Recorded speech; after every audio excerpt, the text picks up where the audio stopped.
Well, it's great to have Yalda Hakim with us in the studio. Thanks for being here, Yalda. Thank you guys for having me. Okay, we want to get to know the real person behind the BBC World News Correspondent. You were a 6-month-old baby when your father smuggled your whole family out of Afghanistan on horseback. And I guess you probably don't remember that night or the whole experience, but what did your parents tell you about that time?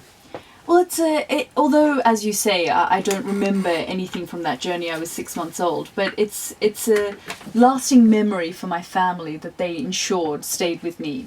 So growing up, I was always taught about how grateful I should be for the life that I had in Australia, and the fact that my father, who had travelled to what was Czechoslovakia at the time to become an architect, he came back to Afghanistan. I wasn't born at the time, and this was in the early 80s, and the Soviets had invaded, and he didn't see any hope for his family, young family. He had 2 children. My mum and dad had two children at the time.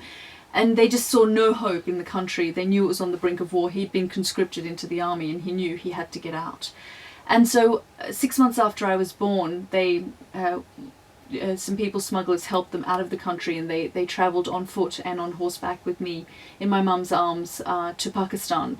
And so although I don't remember anything from that experience, and we stayed in Pakistan for 2.5 years, and I was 3 years old when I moved to Australia, and that really for me is the beginning of my memories of life. Mm-hmm. It's from that point onwards. I don't really remember anything before then. But what my family endured and the experiences they had and the journey they then made to Australia is a part of who I am and remains who I am. So did your parents, being Afghan and all, did they adhere to their cultural roots? You know how a lot of immigrants, when they go to a new place, they suddenly become ultra whatever they were originally. Were your parents like that? Well, it's interesting because for the first month, we lived in a place called Villawood, and it was a hostel for migrants coming from different parts of the world. And so our neighbours were from Argentina, and the other neighbours were from Iran, the people across the road from Chile. And so we grew up in the first month of our time in Australia, a mixing pot of different cultures, people from all over the world. Now, unfortunately, that particular place has now turned into a detention centre for people who come to the country illegally. Mm-hmm. So that gives you a sense of how much the times have changed. Yes. Actually. We had the small Afghan community in Australia. I think it's over 14 or 20,000 Afghans who live there now, but at the time there were no more than 1,000 Afghans who lived mm-hmm. in Sydney at the time. So it was a very close-knit community. It was very tight-knit. It was very protective of each other, and I grew up knowing other children mm-hmm. within that community. And your first assignment, you actually went to Kabul, and there you met your grandparents for the first time. Can you tell us about that? Yeah, one of my first assignments in a hostile environment was to Kabul.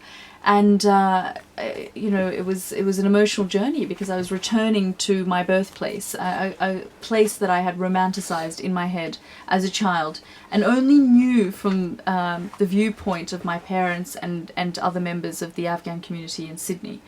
And so I was shocked to find people who were very war weary and desperate to get out of the situation that they were in. So I found that initially very shocking. And then I went to do a story about women who were heroin addicts, and I met girls as young as 12 who were addicted, and it was to quench hunger pains. And so that for me again was very confronting because it makes you realize, could that have been me? Could that have been my life if my parents hadn't made the choices that they had?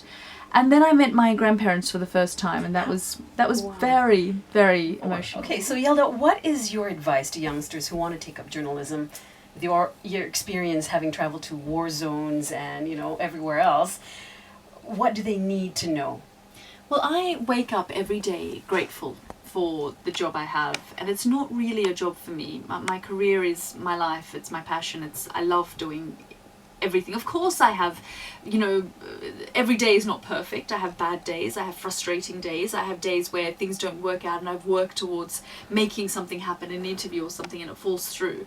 But it's having perseverance and hard work, I really believe, pays off. I don't think you should ever feel that you're too good to do anything. You know, I think that there's probably an attitude amongst some young people that they don't want to make coffee, they don't want to lick stabs, they don't want to, you know, do menial jobs, they just want to be on air immediately. Well, actually, that's not how it works. You know, you have to do the hard yard, and it's you know, you learn from that. Actually. It's been a pleasure to even listen to all the stories as well. Thank you so much, Zelda. Thank you. Zelda. Yalda. Thank you again, Fine. Yalda. You can call me Zelda.